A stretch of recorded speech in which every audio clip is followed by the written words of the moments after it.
Good morning বন্ধুরা, আমি শিপ্রা আবার চলে এসেছি। দেখো তো ডেলি ডেলি এত এত রেসিপি মাথা থেকে বের করা অনেক হ্যাপা, মানে অনেক ঝক্কির কাজ। তো আজকে কি করলাম, আজকে একটা নিনজা টেকনিক আবিষ্কার করলাম। নিনজা টেকনিকটা হচ্ছে ভাত, আলু সিদ্ধ এক সাইডে বসিয়ে দিয়েছি, এক সাইডে ডিম সিদ্ধ, আর টিফিন বক্সের মধ্যে ডাল সিদ্ধ বসিয়ে দিয়েছি। এরপর হলো কি একটা রেভলিউশন হবে। তো দেখতে থাকো বন্ধুরা, কী কী রেভলিউশন করতে পারি আমি। এরপর হঠাৎ করে মনে পড়লো, হ্যাঁ ফ্রিজে তো কতগুলো কচি কচি ঢেঁড়স আছে, তো ওগুলোও সিদ্ধ দেওয়া যায়। তো যেমন ভাবা তেমন কাজ, ফট করে বের করে নিয়ে এসে ভালো করে ওয়াশ করে আলুর কড়াইয়ের মধ্যেই আমি ঢেঁড়সগুলো টপ টপ করে ছেড়ে দিলাম।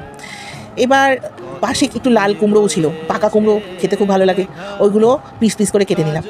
এই দেখো বন্ধুরা, ভাতটা হয়ে গেছে। এইবার ভাতটাকে চেপে রেখে কুমড়োগুলো ভেজে নিলাম। লাল লাল করে কুমড়ো ভেজে নিয়ে পাশে কুমড়ো ভাজা নামিয়ে রেখেই সঙ্গে সঙ্গে পেঁয়াজ ভেজে নিলাম। পেঁয়াজ লাল লাল করে ভেজে নিয়ে ওই কড়ার মধ্যেই, ওই তেলের মধ্যেই লঙ্কাগুলো 7-8টা লঙ্কা ভালো করে ভেজে নিলাম, আর ভেজে নিলাম 4-5টা শুকনো লঙ্কা। তো এবার চলো মেন রেভলিউশনের দিকে দৌড়াই আমরা। এইবার সব কিছু নিয়ে এসে একে একে করে শুকনো লঙ্কা ভালো করে লবণ দিয়ে পিষে পিষে মেখে আলু দিয়ে ডিম দিয়ে একটা আলু আর ডিমের ভর্তা বানালাম। এই যে সুন্দর করে চটকে চটকে মেখে ভর্তা। তো এই ভর্তাটা অসাধারণ লাগে। পেঁয়াজ, কাঁচা লঙ্কা আর শুকনো লঙ্কা পরে তোমরা অবশ্যই খেয়েছো, সবাই খেয়েছে, বাঙালিদের এই ভর্তাটা খুবই প্রিয়, আমারও ভীষণ প্রিয়। তো এরপরে আমরা আরও সব পরপর ভর্তাগুলো মেখে নিলাম, যেমন ডালের ভর্তা, তারপরে কুমড়ো, যে ভাজা কুমড়োটা সেটার ভর্তা, তারপরে কাঁচা যে ঢেঁড়স সেদ্ধ করেছি সেটার ভর্তা। তো এক একে সব কটা ভর্তা মেখে নিয়ে এই যে সুন্দর করে আর একটুখানি টেস্ট করতে দিচ্ছি আমার বরকে। আমার বর পাশে পাশে বসেছিল যে লবণটা ঠিক হয়েছে কিনা। তো এই তো সব ভর্তা মেখে নিয়ে মুসুরির ডালের ভর্তা মাখছি। এবার একটু করে বেশি করে দিতে হবে, এই ডাল এগুলোর ভর্তার মধ্যে একটু বেশি করে লঙ্কা দিতে হয়, লঙ্কা দিলে টেস্টটা বাড়ে ভালো। তো এইগুলো নিয়ে বসে পড়েছি।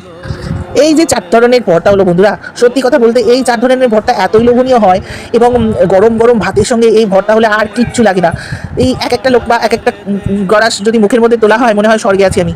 এবং এই 4টে ভর্তা দিয়ে এত টেস্টি খাবার হয়, আমার ছোট্ট পুচুটা যে এতটুকুও ঝাল খেতে পছন্দ করে না, সেও পর্যন্ত এই ভর্তা দিয়ে ভাত খেয়েছে। তো এই যে আমার বরকে টেস্ট করতে দিচ্ছি যে লবণ ঠিক আছে কিনা। এরপরে আমরা সবাই মিলে ভাত বেড়ে নিই।